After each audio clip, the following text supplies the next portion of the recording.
এই শখের প্রবাস শুধু ফ্যামিলি থেকেই প্রবাসীদের আলাদা করে রাখে না।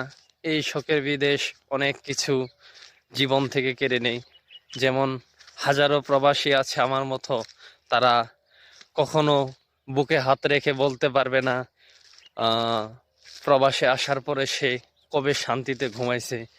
যেমন আমার এই তো 3 বছর কেটে গেল, 3টি বছরের মধ্যে কবে যে আমি শান্তিতে ঘুমাইছি আমি নিজেও বলতে পারি না।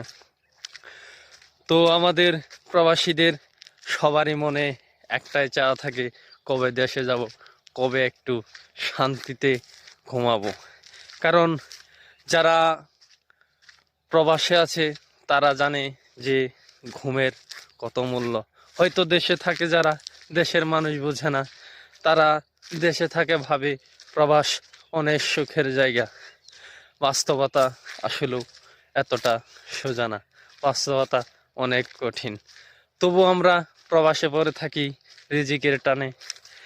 আল্লাহ আমাদের প্রবাসে রিজিক লিখে রেখেছেন বলেই আমরা এই দূর প্রবাসে রিজিকের সন্ধানে পড়ে আছি। এবং